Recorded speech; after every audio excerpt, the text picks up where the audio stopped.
Imagine writing a masterpiece while slowly losing your mind. This is the story of Robert Shumann, a brilliant composer whose genius turned against him, a man haunted by music no one else could hear, and in the end, a man who leapt into a river in a desperate attempt to silence the voices in his head.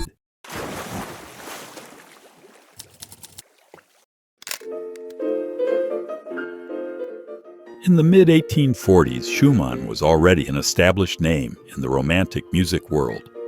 His piano works, like Carnival, Kinderscenen, and Papillon, were celebrated for their color, character, and imagination. But even in those early pieces, you can hear his internal tensions starting to brew.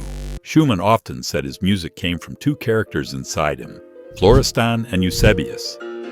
Florestan was passionate, impulsive, unpredictable. Eusebius was tender, poetic, melancholic. These weren't just musical metaphors. They were symptoms of a mental illness.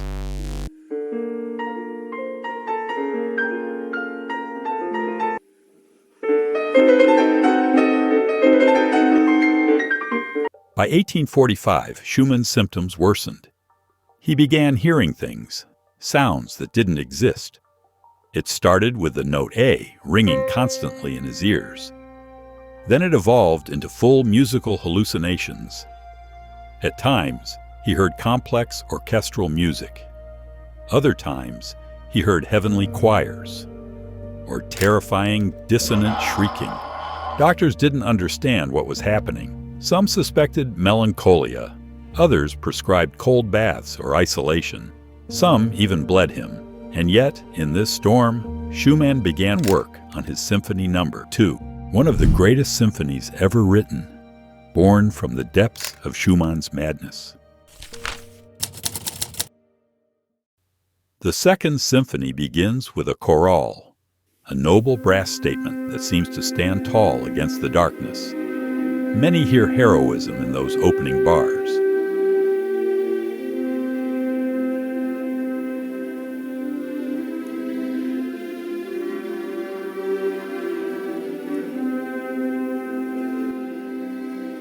But knowing Schumann's condition, it feels more like defiance. Schumann wasn't simply composing music. He was willing himself back from the edge. Every bar of this symphony feels like a battle between control and collapse. In the second movement, the scherzo, the music becomes restless, angular, relentless. It races forward, never settling. Some scholars see it as the sound of obsession or mania. This movement nearly drove him mad to write. He revised it countless times, each version more feverish than the last.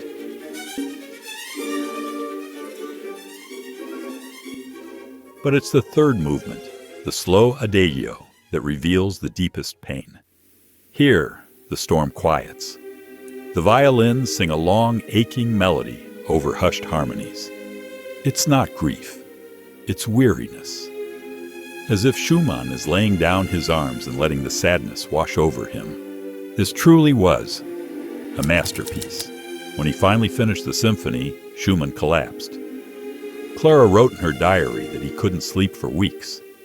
He walked the halls at night, haunted by the very music he had written. Though the Second Symphony was a success, receiving critical acclaim, Schumann's decline accelerated. The hallucinations grew worse. He was convinced he was hearing messages from angels, and then from devils.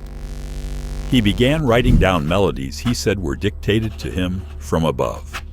One of those melodies would become his final work, the Ghost Variations.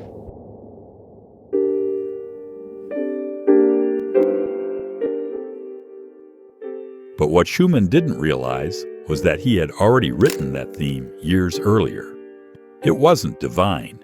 It was his own, forgotten and returned to him in distorted form. The boundary between memory and madness had collapsed. Clara, pregnant again, was devastated. In her diary, she wrote of Robert's sleepless nights, his disconnection from reality, and her fear that he would harm himself. "He fears he is going mad," she wrote, "and I fear it too." On February 27, 1854, Schumann left their home and walked to a bridge over the Rhine. Without a word, he climbed up and jumped into the icy water.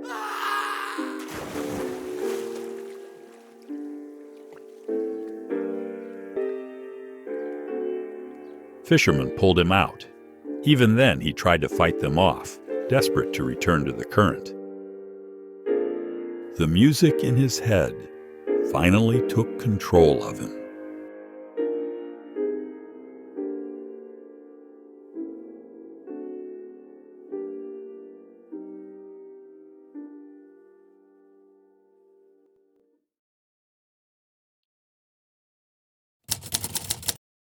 One week later, Schumann voluntarily entered the asylum at Endenich, a progressive institution for the time, but still bleak and isolating.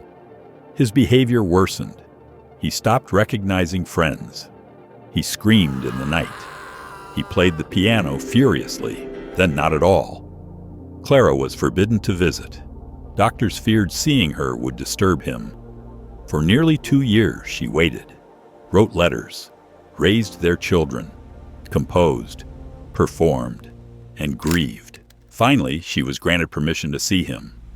The man who had once written her some of the most beautiful love music in history was now a shadow. He stared blankly. He couldn't speak.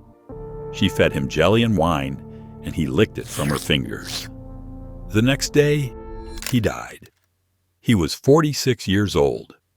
The autopsy revealed a severely deteriorated brain. His cause of death was listed as starvation, but that may have only been the final symptom of a much deeper illness.